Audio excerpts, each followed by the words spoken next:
Cobertura de solo é isso mesmo que o nome diz, é cobrir o solo com algum material para o solo não ficar exposto. Como o João Roquette vem repetindo há décadas, o solo é a pele do planeta. Assim como a nossa pele, o solo tem que estar protegido. E ele sempre está protegido por alguma vegetação. Nos lugares onde não tem vegetação, como nos desertos, nas áreas rochosas, a gente também não tem solo. Quando é solo, tem alguma cobertura. O solo tem vida, assim como a nossa pele, o solo tem pH, uma capacidade sensível, tanto que a gente pode medir a eletricidade do solo, a gente pode medir a microvida do solo, e é esse solo vivo que permite que a gente tenha plantas saudáveis na agricultura orgânica. A agricultura orgânica é uma adubação de solo, não se aduba a planta, se aduba o solo. A planta sabe sintetizar os seus próprios nutrientes se ela tiver condição para isso. A planta é um ser autotrófico, capaz de combinar moléculas para montar suas próprias proteínas.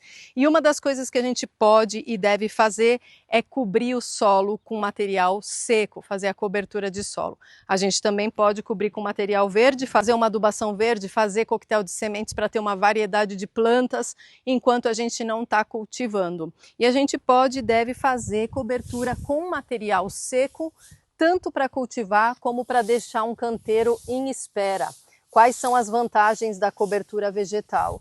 A gente vai ter uma maior retenção de umidade aqui e isso vai incrementar a microvida do solo, vai melhorar a estrutura do solo, vai evitar capina, vai evitar que você tenha que revirar o solo, porque o solo vai estar naturalmente estruturado. E tudo isso significa incremento de fertilidade. A fertilidade do solo está diretamente relacionada com a microvida do solo. E a gente tem muita pesquisa e muita experiência prática mostrando que, por exemplo, a gente pode ter um aumento de 40% no potássio disponível em áreas com cobertura de solo.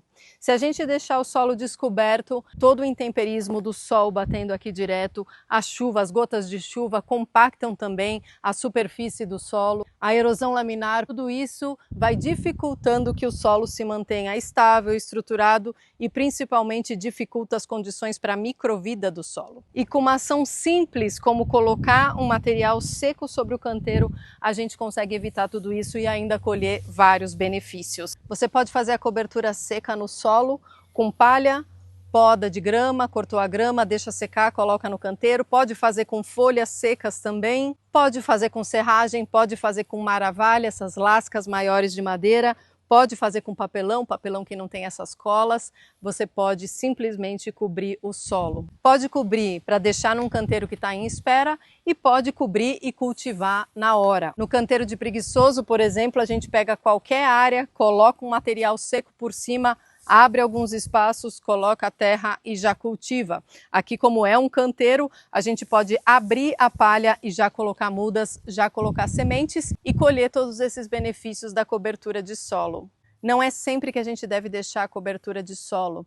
Uma das coisas que essa cobertura nos propicia é a retenção de água. Então, em épocas muito chuvosas, quando o solo é muito pesado, com dificuldade de drenar, se a gente deixar a palhada sobre o solo, as folhas, o que quer que seja, qualquer material seco, a gente vai ter um aumento de caramujo, de lesma, um aumento das briófitas. Então a gente precisa tirar o mulch nas épocas do ano que é úmido demais, ou em hortas que estão em lugares muito sombreados, aí é melhor não usar o mulch. Nessas condições, o solo vai estar naturalmente protegido por esse ambiente mais sombreado, mais fresco, então a gente pode acabar se prejudicando se for colocar o mulch. Agora, se a gente precisa reter água, se a gente precisa melhorar a estrutura do solo, aumentar a microvida, para os canteiros que estão a pleno sol, nas épocas secas, a gente sempre se beneficia de fazer a cobertura do solo. Acompanhe a gente aqui, tem sempre informação para a gente cultivar o nosso alimento orgânico, informações sobre como você pode fazer a sua transição da cidade para o campo. Esse é o canal do Instituto Pioneiro em Permacultura no Brasil, portanto sempre tem muita informação boa para o bem viver. Te espero!